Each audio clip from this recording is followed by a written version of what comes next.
이강민의 잡지사 5월호 9번째 페이지. 법 없이는 살아도 법 관련 역사 이야기 없이는 못 사는 역사광인 박광일 선생님과 함께합니다. 어서 오세요. 안녕하세요. 박광일입니다.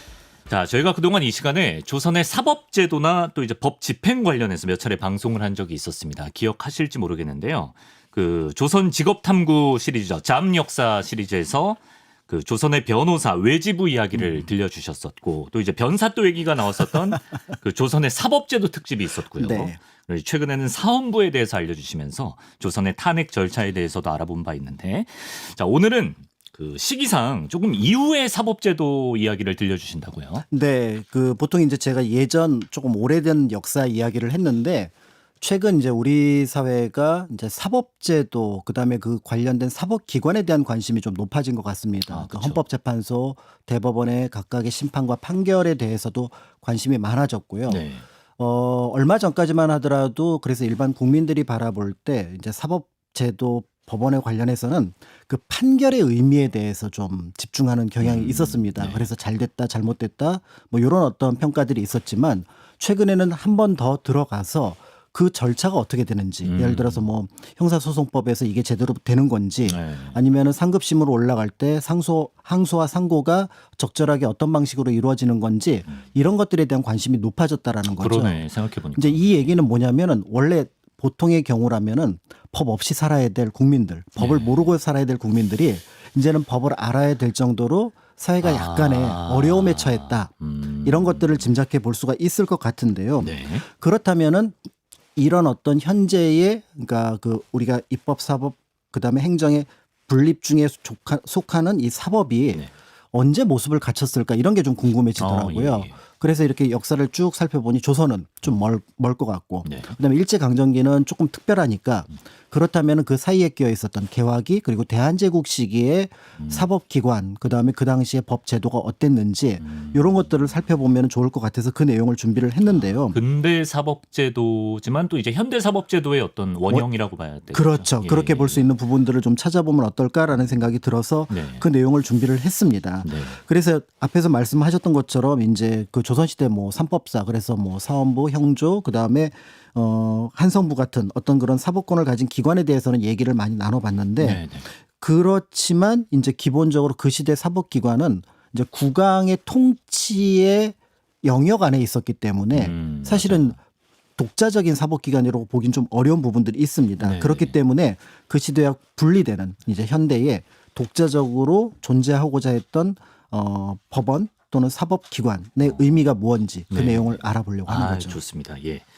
그러니까 사법기관의 권한과 힘은 우리가 전에 알아봤던 그 근대 이전의 조선에서는 훨씬 떨어졌다고 봐야 되는 거죠. 항상 뭐 시스템이 생각보다 잘 돼 있고 뭐 이런 얘기를 하다가도 결국에 왕이 짱이었잖아요. 그죠? 그렇죠. 예, 예. 그러니까 이제 우리가 알고 있는 그 시대는 인치, 왕의 통치라고 한다 그러면은 이제 근대 이후의 통치나 어떤 국가의 운영이라고 하는 것들은 법치를 기본으로 한다라고 볼 수가 있습니다. 네. 근데 이제 여기에서 이제 많이 등장하는 게 입법부, 그다음에 사법부, 행정부 할 때 사법입니다.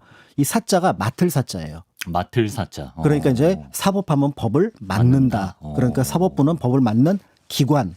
이렇게 이제 해석을 할 수 있을 것 같은데요. 네.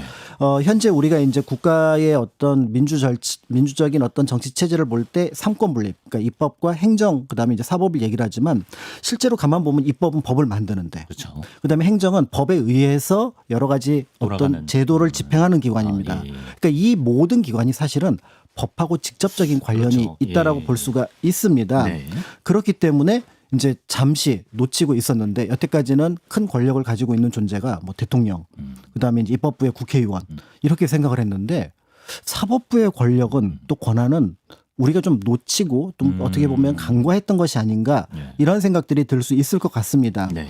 그래서 이제 우리나라 역사 말고 이제 우리나라 근대 사법이라는 것이 서양에서 들어왔으니 서양에서 사법제도가 어떻게 자리를 잡았는지 보니까 네네. 실제로 이런 어떤 법을 담당하는 기관 또는 관련된 인물들의 권한이 굉장히 극대화되는 것이 근대 역사의 특징이었다. 이렇게 볼 수가 있을 것 같아요. 네네. 그러니까 프랑스 혁명 이전에 유럽에서 권력을 가지고 있는 존재는 왕, 귀족, 그렇죠. 교황 이런 어떤 뭔가 권위를 바탕으로 해서 자신이 통치를 해나가거나 또 때에 따라서는 강압적으로 무언가를 강요할 수 있는 그런 위치에 있는 인물입니다. 네.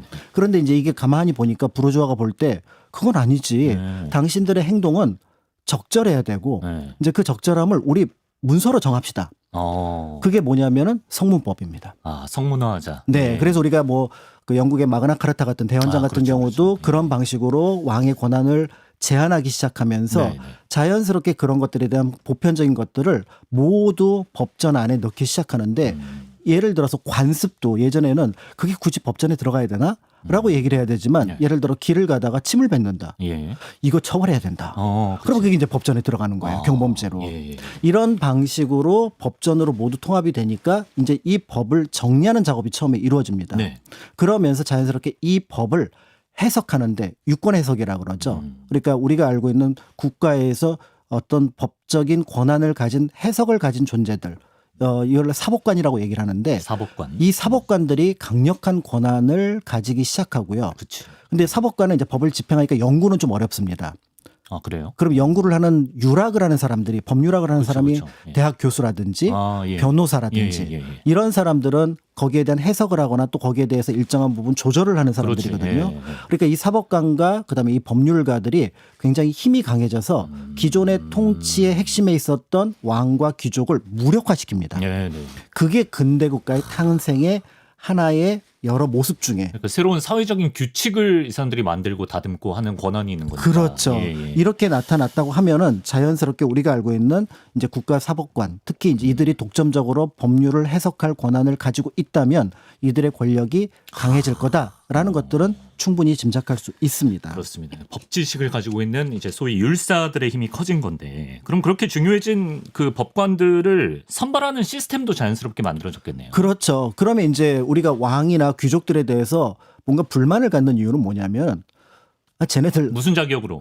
무슨 자격으로. 근데 가만히 보니까 아버지가 왕이고 그렇죠. 또 아버지가 귀족인 거예요. 네. 근데 이 부분은 건드릴 수가 없는데 왠지 억울하다라는 거죠. 그렇죠. 예. 나는 평민인데. 예. 그러니까 그런데 이 국가의 새로운 질서를 만들어낼 사법관들도 아버지가 사법관인데 아들이 사법관이다. 이건 아니잖아요. 태어날 때부터 정해져 있으면 너무 억울하죠. 그렇죠. 예. 그러니까 여기에 능력과 공정함이라고 하는 절차가 들어갑니다. 네. 그게 바로 자격증과 시험이에요. 그러면 근데 서양에서도 그런 게 바로 그렇죠. 생겼나요? 그러니까 자격증과 시험을 통해서 만들어진 사법관이라면 우리가 인정을 한다. 라고 하면서 여기에 공정함의 절차가 하나가 들어가고요. 예. 그다음에 더불어서 이들 사법관이 뭐라고 얘기를 하냐면 네. 우리는 위를 보지 않는다. 그러니까 왕과 귀족을 보지 않는다. 우리는 법률만 본다. 더불어서 우리가 법률을 보는 이유는 뭐냐면 저 왕과 귀족의 권한을 견제하기 위해서다. 이게 뭐냐면은 대외적으로 우리는 공정하다라는 것들을 선포한 겁니다. 예. 그러니까 일반 평민들, 법을 잘 모르거나 법과 좀 멀리 떨어져 있는 사람들이 볼 때는 야, 사법관들이야말로 우리 사회의 정의를 지켜주는 실현시켜주는 존재다. 이제 이렇게 생각을 할 수가 있을 것 같은데요. 그러면서 이들이 점점 법 해석을 독점하게 되고 그 법 해석을 독점하는 과정 속에서 일정한 권한, 예를 들어서 재판이라든지 처벌을 할 수가 있잖아요. 그렇죠. 그러니까 이제 여기에 대한 권력이 점점점 집중됨에도 불구하고 앞에서 말씀드렸진 그들이 가져간 자격증 또 그들이 표방하는 어떤 법률적인 어떤 그 지향점 이런 것들을 바탕으로 해서 그대로 받아들이게 되는데요. 여기에서 이제 문제가 발생하는 게 내가 알고 있는 정의와 법적 정의가 다를 때는 어떻게 될지. 법이 또 완벽할 수 없으니까. 그렇죠. 사법관들의 정의와 그다음에 일반 평민 또는 시민들이 생각하는 정의가 다를 수 있겠다는 생각을 그전에는 미처 못했던 거죠. 그렇죠. 그런데 이제 사회가 점점 변화하면서 법은 예전 모습을 갖추고 있고 그다음에 사회는 계속 변화하는 과정 속에서 이 격차가 만들어지게 되면서 우리가 알고 있는 이 사법관 포함하는 우리가 알고 있는 그 사법부 법원의 또는 검사의 정의가 뭔지를 이제 고민하게 되었다라고 볼 수가 있을 것 같습니다. 예, 좋습니다. 그럼 이제 그 서양에서 태동한 근대 사법 체계가 이제 아시아까지 전해진 거잖아요. 그럼 일본 같은 경우는 이제 근대화에 가장 적극적이었던 나라인데 동아시아에서 어떻게 그 사법 체계를 처음에 정립했는지. 이제 근대라고 하는 개념들은 뭐 자본주의로서는 이제 산업화 그다음에 이제 거기에 자본주의 체제 뭐 이런 것들을 볼 수가 있습니다만은 이제 정치 체제에서는 가장 큰 핵심이 민주정입니다. 근데 민주정의 핵심은 권력 분립이잖아요. 그럼 입법, 사법, 행정이니까 당연히 사법부는 핵심 요소로 받아들일 수밖에 없습니다. 아, 예, 예. 그러니까 동아시아에서 자신들이 이제 먼저 어떻게 보면 근대화로 나아가겠다라고 얘기를 했던 일본이 한편으로는 산업, 네. 우리가 알고 있는 이제 그 산업혁명의 모습들을 이제 이토가 보고 감명을 받아서 받아들여. 그래서 우리가 뭐 석탄이라든지 그런 철강이라든지 이런 것들을 일본의 초기에 많이 집중을 하거든요. 네네. 그런데 제도로서 중요했던 부분이 지금 얘기하셨던 법을 어떻게 받아들일 거냐 예. 이런 부분이었던 건데요. 네. 여기에 대해서 동아시아 나라들의 약간의 격차는 있습니다. 일본 같은 경우는 1860년대 메이지 유신을 하게 되면서 일본 천황 덴노의 권한을 형식적으로 만들어 버립니다. 예, 그 실질적인 게 아니라 형식적으로. 그렇죠. 예, 예, 예. 그러니까 형식적으로 만들어 버리게 되니까 자연스럽게 그것을 대체할 권한을 이제 행정부라든지 그다음에 입법부가 갖지만 한편으로 그걸 심판할 권한으로서 사법부에 대해서 굉장한 관심을 갖게 되는 거죠. 네네. 그에 따라서 1875년에 사법권의 독립을 일단 선언을 합니다. 조금 이른 시기라고 볼 수가 있고요. 예. 그렇지만 이제 그 다음엔 좀 지지부진했던 것 같아요. 그러다가 1889년에 일본에서 헌법이 만들어지게 되면서 네. 이제 이 사법부의 권한이 조금 더 정비가 되었다가 1890년에는 재판소 구성법에 의해서 사법관의 신분을 보장을 합니다. 그럼에도 불구하고 네. 사실은 이 당시까지만 하더라도 지금과 같은 법원의 독립은 없었기 때문에 실제로는 그래요? 이제 우리가 알고 있는 법무부, 법부의 관여를 굉장히 많이 받았고 행정부의 관여를. 그렇죠. 예, 예. 그렇기 때문에 우리가 알고 있는 예를 들어 안중근 의사 재판 과정 속에서도 네. 끊임없이 재판소에 대해서 영향력을 행사하려고 했던 일본 정부의 모습들을 여기에서 찾아볼 수 있습니다. 그럼에도 불구하고 일정하게 그러니까 네. 상권 분립을 지향했던 부분들은 일본에서는 나타났다. 이렇게 볼 수가 있는 거죠. 네. 그럼 조선의 상황은 어땠습니까? 그래서 조선은 일본과는 좀 상황이 달랐죠. 1876년 개항을 했을 때도 최고 권력자는 왕. 고종. 예. 그다음에 이제 우리가 그 대한제국으로 넘어갔던 조금 더 근대화가 진전됐던 모습에서도 황제는 광무왕제 즉 네. 고종이었기 때문에 네. 황제 권한이 그대로 있는 상황에서 그렇죠. 예. 굳이 사법부의 권력을 나눠줄 필요가 있을까? 그다음에 또 하나가 조선이라는 나라는 네. 동아시아에서 드물게 사법제도가 잘 굴러갔던 나라입니다. 아, 그래요? 전근대에도. 네, 그러니까 우리가 알고 있는 근대 사법제도와는 다르지만 네. 지난번에 말씀드렸던 뭐 한성부도 그렇지, 있었고 그렇지. 예, 형조도 맞아요. 있었고 그다음에 사원부도 있었고 또 의금부도 있었고 장혜원도 있었고 했기 때문에 그리고 우리나라의 그 조선의 관료들은 기본적으로 고위 관료로 가려면은 무조건 지방의 수령으로 다녀와야 되거든요. 아. 근데 지방 수령이 가지고 있는 권한 중에 핵심 권한이 네. 지방법원. 지방법원. 예. 자신이 직접 재판을 그렇죠, 하잖아요. 그렇죠. 그러니까 예.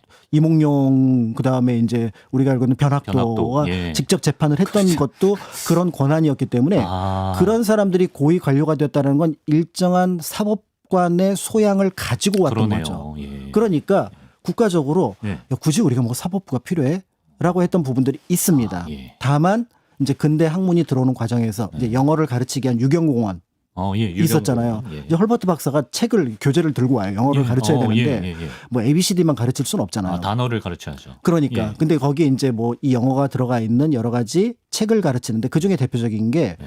당시 이제 국제법이라고 할 수 있는 네. 그런 어떤 책들을 가지고 옵니다. 만국공법. 어려운 책까지 오셨네. 네. 예. 그다음에 이제 삼인필지라고 하는 사회책을 가져오니까 당연히 거기에 법이 포함이 되어 그렇지. 있었고 그러니까 내부적으로는 이제 그 법률학이 예. 일정하게 학교에서 공부가 되었으나 이제 국가에서는 뭐 사법제도를 필요로 할까 말까 이런 어떤 정도의 분위기라고 볼 수가 있었습니다. 유경 키즈들은 어쨌든 그 법이 제 사법제도라는 걸 좀 몸에 익히고 있었던 그렇죠. 거예요. 그래서 예. 이제 유경공원에서 이제 헐버트 박사가 이제 예, 그 해촉이 되거든요. 이제 예. 그러니까 그 계약 기간이 끝나서 네네. 그리고 그분이 어디로 가냐면 배제학당으로 가요. 배제학당 가서 또 그럼 배제학당 가면 가르쳐주시고. 또 뭐 가르치시겠어요? 가져온 책 가지고. 그렇죠. 그러니까 우리가 알고 있는 근대 학교들이 사실은 법을 다 가르쳤습니다. 네. 그러니까 근대 학문을 배웠던 당시의 청년들은 네. 일정하게 근대 법률을 배웠고 네. 우리가 알고 있는 경국대전, 대전해통이 아니라 네. 이거는 민법이고 이거는 형법이고 이거는 국제법이고 그러니까 공법이라고 하는 네. 이제 그런 것들에 대한 인식이 어느 정도 있었던 거죠. 그러니까 이런 상황인데 근데 고종이 있으면 어떡해? 그러니까 고종은 별로 관심이 없었던 겁니다. 네. 그러니까. 그런데 이제 고종이 어떻게 보면은 좀 고개를 무릎을 꿇어야 될 상황이 나타난 거죠. 그래요? 1894년에 네. 일본군의 경복궁 침탈입니다. 청일전쟁 가보년이죠. 네, 예. 청일전쟁 당시에 경복궁을 침탈해서 네. 자신들이 일단은 조선에 대한 주도권을 가져가는데 외부에서 비판이 굉장히 심하잖아요. 예. 그럼 일본이 이제 뭐라고 변명을 하냐면 우리가 조선의 개혁을 좀 도와주려고 했다. 일본이요? 그래서 우리가 알고 있는 게 갑오개혁입니다.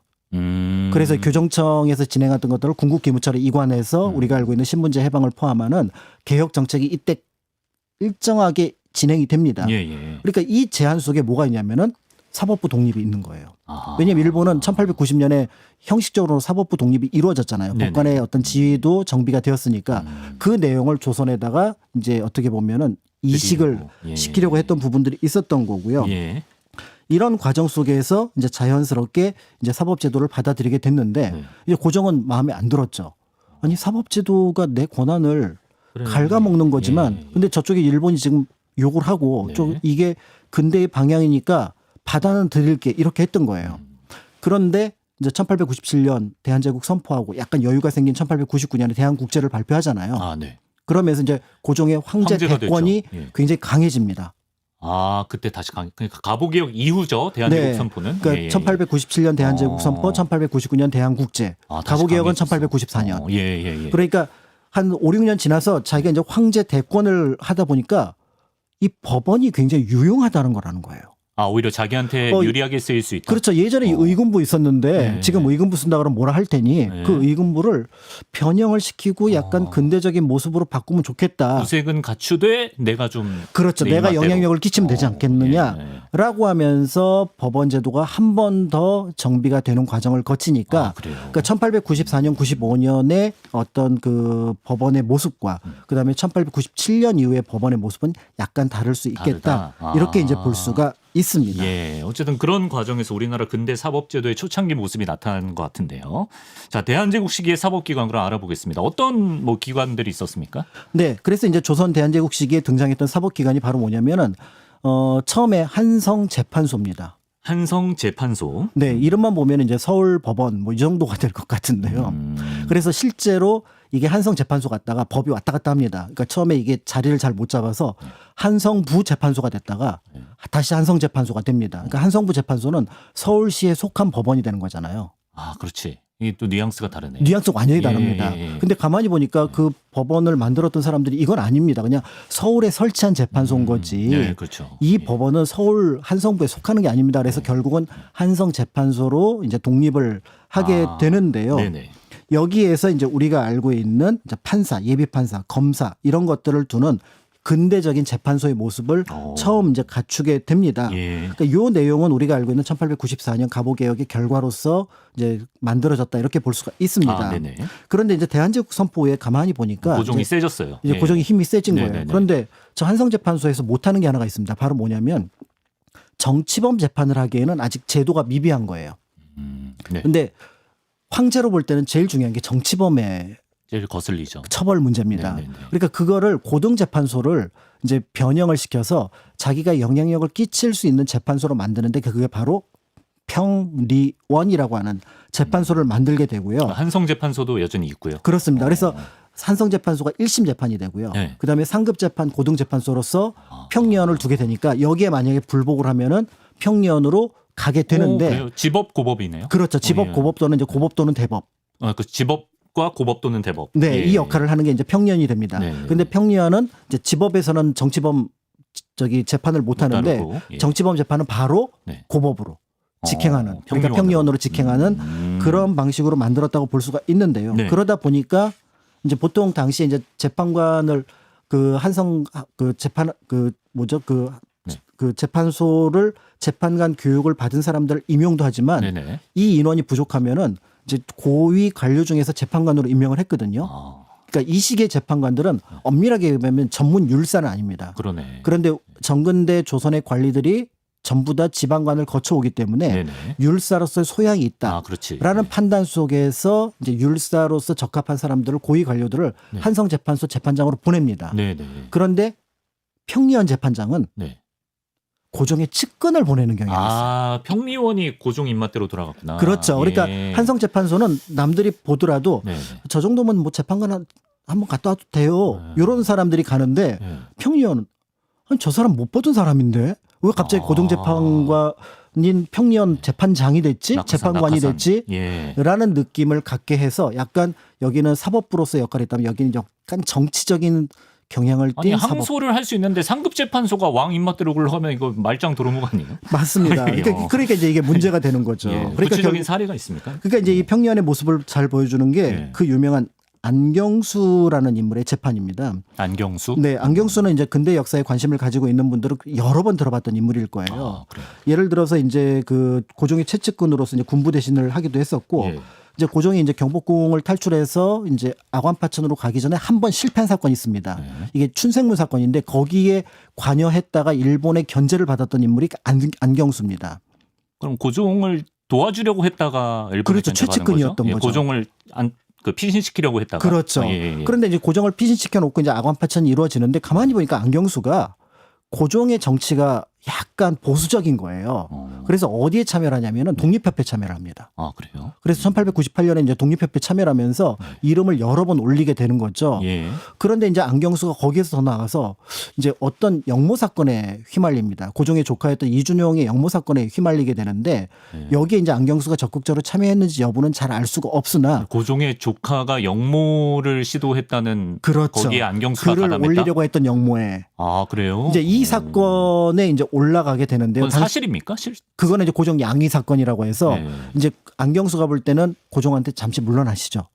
이렇게 했던 걸로 보여지지만 예. 고종으로 볼 때는 역모잖아. 그렇지. 이렇게 해서 해당자가 처벌당합니다. 그래요? 그러니까 안경수는 여기에 직접적으로 관련이 있던 없던 일단 일본으로 망명을 하죠. 예. 그러니까 여기까지는 우리가 알고 있는 조선 후기 대한제국 시기의 일반적인 정치 사건과 같습니다. 예. 그런데 이제 안경수가 일본에 가 있는데 그게 안타깝다고 생각했던 몇몇 인물들이 있어요. 대표적인 게 박영효 같은 인물이 그래요? 저런 인물들은 다시 대한제국으로 와서 쓰게 해야 될 텐데 그래서 교섭을 합니다. 양쪽 교섭을 다 했던 것 같아요. 예. 그래서 안경수 보고 뭐라고 얘기를 하냐면 내가 정부의 약속을 받았다. 돌아오면은 사면을 해줄 거다. 나도 1894년에 사면 정부의 받잖아요. 약속은 결국 고종의 약속을 받았다는 그렇죠, 거죠. 그렇죠. 예. 사면을 하고다. 예. 근데 그걸 어떻게 믿냐 그랬더니 지금 평리원에서 재판을 통해서 사면을 하면 되지 않느냐. 일단 정치범 재판이겠죠. 일단. 그렇죠. 근데 거기서 사면을 시켜주겠다. 그러니까 안경수도 이제 평년이 어떤 곳인지 예, 아니까 예. 그럼 나 거기 가서 재판 받겠다라고 1900년에 귀국을 합니다. 예. 그래서 거기에서 귀국을 해서 재판을 하는데 당시 이제 재판장이 이유인이라고 하는 인물인데 이유인. 네, 이 이유인이 네. 재판을 하면서 사형 이렇게 선고를 해버린 거예요. 뒤통수 맞았네요. 뒤통수 맞은 거죠. 안경수는. 그래서 그럼 이제 안경수는 여기에 대해서 정치적인 뭔가 로비를 해야 되잖아요. 그렇죠. 예. 그런데 그날 처형합니다. 당일 판결과 처형이 동시에. 그렇죠. 그러니까 오. 안경수 거물이잖아요. 예. 근데 그 거물이 당일 일본에서 돌아와서 재판을 받고 처형을 당하니까 발칵 뒤집힌 거예요. 그럼 박영효는 이걸 예상했던 거예요? 그걸 잘 모르겠어요. 예. 그러니까 여기에 대해서 이제 뭔가 문제가 있다라고 판단해서 여론이 들끓으니까 이제 이유인이라는 재판장을 먼저 공격을 합니다. 어떻게 당일에 처형하는 게 어딨냐? 그게 지금 권력 남용이고 그쵸. 권한 남용이고 재판장이 그렇게 할 수 있느냐? 예. 이건 문제가 있다. 예. 당신 파직당하고 때에 따라서는 처벌받아야 된다. 예. 이렇게 얘기를 했는데 그러면 이제 이거에 대한 파직과 처벌을 할 수 있는 인물은 고종. 고종이잖아요. 예. 광무왕제잖아요. 예. 그런데 그런가? 뭐 잘못했나? 하면서 약간 경고 조치를 하다가 유야무야 이 사건을 넘겨버리는 거죠. 재판장 이유인을 봐줬다. 그렇죠. 그러니까 아. 결국은 이거는 뭐냐면 고종의 뜻이 반영된 재판이었다라고 그렇죠. 밖에 애초에 볼 수- 이유인도 고종의 뜻에 따라서 그렇죠. 당일 처형을 했다. 그렇죠. 아, 이게 그렇기 때문에 이게 이제 한편으로는 겉으로는 근대 사법기관의 모습을 띠고 있으나 또 한편으로는 이전의 의금부의 요소 그리고 또 한편으로는 당시 평리원이 어떤 성격을 가진 재판소인지 네, 법원인지를 알 수 있게 보여주는 사건입니다. 그러네요. 그리고 이제 평리원 재판장의 그 면면을 보면 또 그런 부분을 더 느낄 수가 있다. 맞습니다. 그래서 예. 이제 제가 조금 더 조사를 해봤더니 예. 평년의 재판관까지는 다 살펴보지 못했는데 재판장들이 재판장 한 20대 정도가 있습니다. 네. 그래서 그 재판장들을 살펴보면서 꽤 익숙한 이름들을 찾아냈죠. 저한테는. 어떤 예를 들어서 저한텐 생소하려나? 예를 들어서 이제 그 홍종우라고 하는 인물. 아 생소하네. 굉장히 유명한 인물입니다. 그러니까 예. 우리 독립협회하고 한국협회 붙었을 때 독립협회에 그 대항했던 한국협회를 이끌었던 인물이 홍종우입니다. 좀 유치하게 접근하면 안 좋은 사람. 안 좋은 사람이긴 하지만 어떻게 보면 이제 그 임금을 중심으로 했던 근황파라고 볼 수가 있고요. 그 다음에 어떻게 보면은 그 파리에 자비로 첫 유학을 갔던 아 그래요? 인물이기도 합니다. 파리징. 네, 파리쟁이에요. 그래서 거기서 한복 입고 다니면서 춘향전 불어로 번역하기도 했고, 그래요? 그 다음에 박물관의 그 학예사로도, 그러니까 준학예사로도 일을 했던 인물이기도 합니다. 굉장히 독특한 인물이 이 사람은 그러니까 너무나 당연하게 고종의 측근 중에 측근이잖아요. 측근이니까 평리원 재판장. 그렇죠. 나중에 김옥균을 암살했던 인물도 홍종우거든요. 김옥균을 암살한 사람이에요? 상해에서 암살했던 인물이 홍종우예요. 아, 예. 그러니까 홍종우라는 인물을 여러 곳에서 들을 수가 있는데 이 사람이 평리원 재판장을 2번이나 역임을 합니다. 그러니까 이제 고등 판사 내지 대법관 느낌인 거죠. 그렇죠. 그 대법관 또는 대법원장을 고종의 최측근 정치적인 코드가 맞는 사람을 올려놓았다라고 볼 수가 있는 것 같고 여기에 이제 더 눈에 띄는 인물들. 이제 이 사람들의 인물은 아마 익숙하실 것 같은데요. 저도 저 같은 사람도 경부협판 이근택, 법부 대신 이지용, 법부 대신 박재순, 의정부 찬정 권중현. 그 을사오적 멤버. 을사오적 멤버 4명. 물론 이제 당시 임명 당시 직책은 을사년과 달라서 조금 차이가 있으나 이 사람들이 모두 재판장을, 그러니까 재판관이 아니라 재판장을 역임을 했습니다. 그러니까 당시 이제 이완용이 빠졌는데 이완용이 빠졌던 이유는 이완용은 이제 외교 중심으로 담당을 하고 있었고 이때 당시 평안도하고 전라도 재판장을 맡았거든요. 이완용이. 네. 그러니까 평리원 재판장은 맡지 않았으나 을사오적 중에 4명은 평리원 재판장 그다음에 이완용까지 포함을 시킨다면은 당시 을사오적 모두 판사 출신이다. 그러네요. 이렇게 볼 수 있다는 점에서 1904년, 5년 그리고 1900년부터 1905년 사이에 평리원의 성향이 어땠는지 짐작해 볼 수가 있고요. 역설적으로 을사오적은 을사년 직전까지만 하더라도 고종의 최측근이었다. 이것만 봐도 알 수 있네요. 라는 걸 알 수가 있습니다. 그리고 이제 덜 알려진 인물이긴 하지만 동학혁명 당시 이제 안핵사 그러니까 거기에서 굉장히 못된 짓을 많이 했던 인물 이용태도 그 재판장을 했었고요. 그다음에 윤초의 아버지였던 윤옥열 또 재판장을 했습니다. 윤치호 아버지. 네. 그리고 저희가 이 시간에 다룬 바 있는 최악의 친일 매국노로 알려진 윤덕영. 윤덕영도 또 재판장이었습니다. 평년 재판장. 지금으로 치면 진짜 엄청 높은 사람들인데 사법제도에서 안 좋은 의미로 대법원장이잖아요. 헌법재판소장도 어쩌면 경험하고 있는 거죠. 그러니까 이걸 보면서 평리원이 어떤 방식으로 운영이 되었고 이른바 친일파라는 사람들이 왜 나중에도 목소리를 내는가 나 고종의 측근이었어 라는 것들을 가지고 얘기를 했던 것으로 보여집니다. 그래서 제가 눈에 불을 켜고 찾았어요. 그래도 좋은 사람은 있어야 되지 않느냐. 굿 판사. 그러니까 굿 판사는 있어야 되잖아요. 그래서 겨우겨우 찾아봤더니 누구냐면은 1907년에 의병장으로 활동했던 왕산 허위 선생. 의병장 출신이 13도 창의군 나중에 이제 이거 하다가 나갑니다. 그래서 이건 아니다 싶어서 나가신 분인데 이 허위 선생이 평리원 판사를 하다가 평리원 재판장까지 활동했다는 점. 그래서 이것 덕분에 진짜로 그 좀 어지러운 관계에서 맑은 기운 하나를 빛 한 줄기를 봤다. 찾아낸 게 그나마 다행이다 이렇게 볼 수가 있습니다. 평리원은 지금 상급재판소지만 좀 심한 말로 썩었네요 당시에. 그러니까요. 그러니까 그런 곳들이 있었기 때문에 조금은 아쉽다, 안타깝다 이런 생각을 하게 됩니다. 아까 그 한성재판소에 검사가 있었다고 하셨는데 그렇습니다. 검사가 이때 자리를 잡았나 보네요. 맞습니다. 이제 근대 사법기관에서 당연히 이제 판사가 있으면 검사도 있어야 되는 거니까 그러니까 기소를 해야 재판이 이루어지잖아요. 그래서 1895년 재판소 구성법에 따라서 이제 검사가 만들어지게 되는데요. 검사국이 이제 검찰, 변호에 관한 업무를 맡아보면서 검사라는 직종이 등장을 하게 됩니다. 근데 이 검사는 지금은 거의 비슷해요. 그러니까 예를 들어서 범죄 수사, 기소, 고소와 고발 수리, 압수수색, 증거 압수, 그다음에 사법경찰관 지휘 이런 것들이 모두 동일하고 더불어서 형식적으로는 재판소에 독립해서 사무를 처리한다. 이렇게 되어 있습니다. 그런데 한편으로는 지금에 없는 조금 더 막강한 권한이 검사에게 당시에 있었습니다. 어떤 권한이죠? 예를 들면 지방 관리에 대한 지휘권 및 징계권. 그러니까 지방 군수, 관리를 시장 징계할 수 있다. 징계할 수 있어요. 그래. 이거 행정부에서 하는 거거든요. 그러네. 행안부에서 하는 건데 네. 내부에서 하는 거를 이걸 법부에서 했던 겁니다. 행안부 장관. 예. 네. 그다음에 또 한편으로 보방권이라 그래서 지금 구속된 사람을 풀어주는 그래요? 권한. 지금 이건 판사에게 있습니다. 그렇지. 근데 예. 이걸 검사가 가지고 있었어요. 어.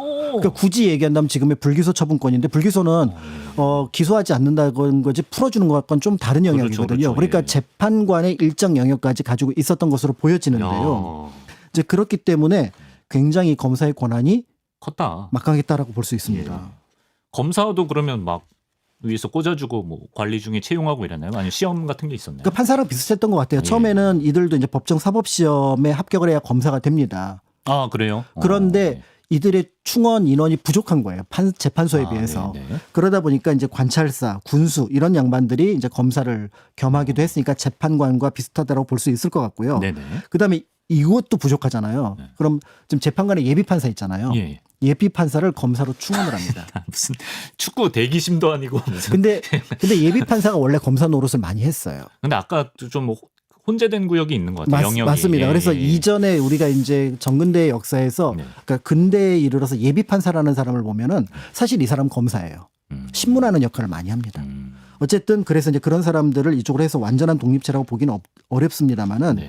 이제 그럼에도 불구하고 앞에서 말씀드렸던 것처럼 검사의 권한이 강하니까 검사 좀 말려줘요. 검사 때문에 못 살겠어요라는 기록이 예. 곳곳에 등장을 해서 네. 여기는 제가 다 찾지 못했습니다. 네. 그렇지만 굉장히 많은 어떻게 보면 당시에 조금 힘이 셌다. 힘이 검사가. 셌고 그걸로 인한 부정들이 있었다.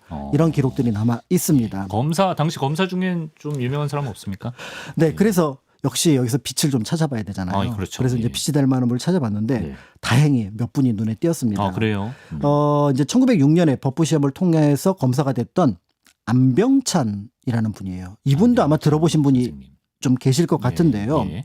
이분은 이제 1905년 을사오적 처단 상소를 올렸다가 예. 일단 체포됐습니다. 그러니까 을사오적이면 근데 그 을사년도 전에는 대법원장 대법원장들이잖아요. 예. 그러니까 이 사람들 처단해라 그랬는데 체포됐는데 네. 일단은 이때 체포가 됐는데 네. 1906년에 아까 이제 말씀드렸던 것처럼 이제 시험을 봐서 그러면서 이제 그 검사가 됐습니다. 그러면서 검사 노릇을 한 1년 동안 하다가 이게 체질에 안 맞았던 것 같아요. 그래서 1907년에 다시 변호사로 이제 전직을 하게 됩니다. 이것도 근데 좀 비슷하다. 네, 그래서 이제 예. 검사보다는 이제 변호사로 활동을 하게 되는데 네. 이분이 맡았던 변호가 굉장히 중요한 사건이 두 개가 있었습니다. 뭡니까? 1909년에 있었던 네. 류순의 하얼빈에서 했었던 안중근 의사. 그 재판 류순에서 벌어지잖아요. 그 변호를 그 변호를 맡겠다고 류순으로 갑니다. 그분이구나. 네. 예. 그래서 예. 류순까지 갔는데 예. 지난번에 이제 저희가 이 방송에서 말씀드렸던 것처럼 일본에서는 무슨 소리냐 우리는 관선 변호사만 맞아요. 허용한다. 예. 라고 하면서 관선 변호사가 들어오면서 안병찬을 포함해서 영국 변호사 그다음에 러시아 변호사에서 모두 변호에 참여를 못 합니다. 네. 근데 현장에 도착해서 재판 관련된 기사를 계속 국내에 송고를 한 거예요. 지금 이 재판이 어떤 부분이 잘못됐고 어떤 부분이 이루어지고 했던 것들을 이 방면으로 하면서 네. 결국은 안중근 의사 재판에 굉장히 큰 영향을 끼쳤던 인물이기도 하고요. 네. 1910년에 이제 국내로 들어왔는데 또 하나의 큰 사건이 일어납니다. 뭐죠? 이재명 의사가 예. 이완용을 처단하려고 그쵸. 했던 예. 사건, 굉장히 유명한 사건이잖아요. 그쵸. 예. 이때 이제 그 옆에 있었던 마부도 죽습니다. 예. 그러니까 이제 일종의 살인과 살인 미수가 되는데 예. 이 사건을 변호하기 위해서 굉장히 많이 노력을 했던 분이 안병찬 선생입니다. 그러니까 이런 분이면 1919년 3.1운동 이후에 나는 만주로 간다.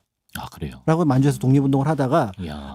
이제 반대파에 의해서 암살당하긴 하지만 네. 어쨌든 초기 검사에서는 조금 그래도 빛으로서 굿검사. 예. 족적을 남긴 분이다. 이렇게 이제 볼 수가 있을 것 같고요. 예. 그리고 이제 검사의 모범 바로 또 있습니까? 이준 열사입니다. 헤이그 특사. 맞습니다. 헤이그에서 순국하신. 순사하신 네. 바로 이 이준 열사가 네. 1895년 법관양성소 1기 출신의 한성재판소 검사. 맞아. 법에 좀 빠삭하시다 그랬어. 그렇죠. 맞아. 그러니까 이분이 어떻게 보면 우리나라 최초의 검사 그룹에 속하는 이라고 볼 수가 있는데요. 예. 그래서 1906년에 그 앞에서 말씀드린 복잡했던 네. 평년 검사가 됩니다. 야. 그 평년 검사가 됐으니까 평년은 원래 약간 정치적인 의도로 재판을 그렇죠. 많이 했잖아요. 예. 근데 이준 열사가 모두 까기를 한 거예요. 아 정말. 네, 예. 그래서 지금 법부부터 이제 다 썩었다.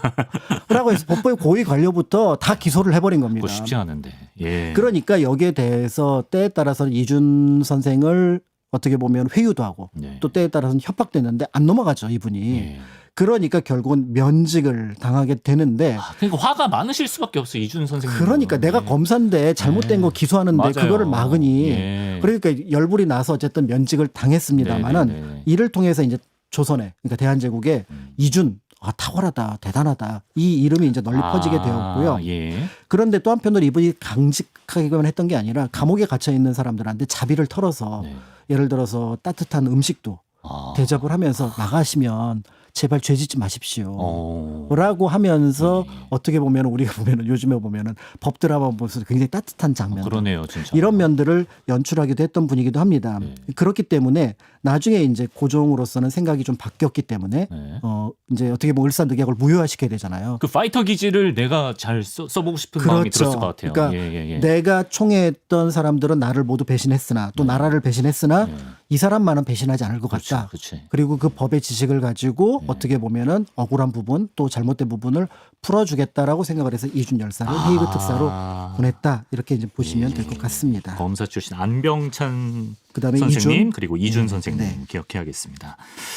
자, 이렇게 오늘 대한제국 시기 근대 사법제도에 대해 알아봤습니다. 지금의 사법제도와 뭐 상당 부분 유사한 것도 좀 놀라웠고 한편으로 이제 사법기관의 독립성이나 어떤 공정성 측면에서는 아무래도 좀 미흡한 부분도 많이 있었던 것 같습니다. 그렇습니다. 그래서 한성재판소나 평리원을 지금의 법원하고 단순 대입하기는 불가능합니다. 네. 그때는 초창기였고 고종의 어떤 입김이 굉장히 강하던 시기였고 지금은 명확하게 입법, 사법, 행정이라고 하는 민주적인 체제 속에서 법원의 독립, 사법권의 독립이 이루어지고 있고 법과 양심에 따라 재판한다라는 부분들이 굉장히 중요하게 현재 대한민국을 지탱해 왔습니다. 네. 그런데 이제 한편으로는 이제 그 과정 속에서 입법부든 그다음에 이제 행정부든 어떻게 보면 민주적인 견제 통제를 받고 있다는 점에서 사법부 역시 이제 근대 역사를 보면은 권한화 또는 권력화될 가능성이 있다라는 점이 있다면은 네. 이게 이제 개인의 의지로 어떤 부분은 지켜낼 수 있겠지만 또 어떤 부분에는 법관 그다음에 검사의 양심으로만 지켜내기는 어려운 부분이 있을 겁니다. 그럴 때 이제 도와줘야 되는 게 바로 뭐냐면은 제도로서 그분들이 이제 양심을 가지고 원래의 어떤 그 자리에서 자신의 역할을 잘 해낼 수 있도록 도와줘야 될 것 같고요. 무엇보다도 지금 이제 한국 사회에서 제가 개인적으로 느끼는 바로는 네. 사법부의 정의와 네. 그다음에 일반 시민의 정의가 약간씩 격차가 더 벌어지는 느낌이 듭니다. 네. 그렇다면 그거를 또 메워나가는 과정들이 필요할 것 같다면 그렇다면 사법부에도 제도로서 그러니까 민주적인 견제 장치가 들어가야 될 시기가 아닐까. 거기에 대한 논의가 조금 본격적으로 이루어졌으면 좋겠다라는 것이 네. 이제 근대 대한제국의 어떻게 보면 재판소, 사법기관을 보면서 느꼈던 감정, 생각이기도 합니다. 네. 뭐 제도라는 게 완벽할 수는 없지만 그래도 점점 시간이 흐를수록 좀 나아지는 방향으로 가는 게 중요하지 않을까. 그리고 과거의 역사부터 훑어보면서 이런 점을 더 생각해 보게 된 시간이었던 것 같습니다.